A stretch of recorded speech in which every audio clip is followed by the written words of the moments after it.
గురుమూర్తి, దక్షిణామూర్తి. ఆషాఢ శుద్ధ పూర్ణిమ గురు పూర్ణిమ, వ్యాస పూర్ణిమ అంటారు. గురువు జ్ఞానాన్ని బోధించేవాడు. శ్రీకృష్ణునికి కూడా సాందీపుడు గురువు. అంటే ప్రతి మానవుడికి ఒక గురువు ఉంటాడని అర్థం. జగద్గురువులు శంకరాచార్యులకు కూడా గురువు కలరు. శబరి ప్రతిదినము గురువులకు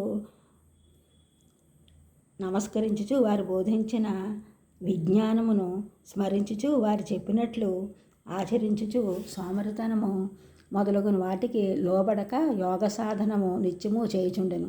శబరి రామునితో తన వృత్తాంతం ఇట్లు చెప్పుడు: నీవు చిత్రకూటము చేరినంతనే మా గురువులు విమానములో స్వర్గమునకు ఎగుచు ఈ ఆశ్రమమునకు లక్ష్మణునితో కూడి శ్రీరాముడు అతిథిగా వచ్చును. నీవు ఆయనకు ఆతిథ్యము నొసగి అక్షయ పుణ్య లోకముల కేగలవు అని చెప్పిరి. అప్పటి నుండి నేను నీ కొరకు పంప తీరమున లభించు ఫలమూలాధికములు సంపాదించి ఉంచితిని అనెను.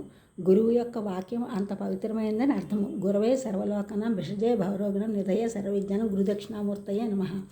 దక్షిణామూర్తి అనగా దక్షిణాభిముఖుడైన శివుడు దక్షిణామూర్తి. దక్షిణామూర్తిని మేధా దక్షిణామూర్తి, లక్ష్మీ దక్షిణామూర్తి, సాంబ దక్షిణామూర్తి, వీర దక్షిణామూర్తి, అపస్మార నివర్తక దక్షిణామూర్తి అని మంత్రశాస్త్రమున భిన్న భిన్న మంత్రమూర్తులుగా చూస్తున్నారు. మరియు మాలామంత్ర సూక్తమునందు షోడశ దక్షిణామూర్తి మాలామంత్రములు కనిపించినవి. అసలు దక్షిణామూర్తి అనగా సతీదేవి యజ్ఞకుండమునందు ఆహుతైన తర్వాత శివుడు దక్షిణామూర్తి రూపంగా తపస్సులో ఉన్నాడు.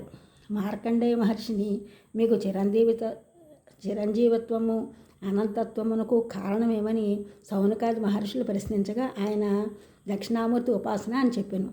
వారి ప్రార్థన మన్నించి వారికి ఉపాసన రహస్యములను వివరించను. ఒక మర్రి చెట్టు కింద వృద్ధులైన శిష్యులచే పరివేష్టింపబడి యువకుడైన గురువు కూర్చుండెను. ఆ గురువు మౌన వ్యాఖ్యానము చేయుచుండెను.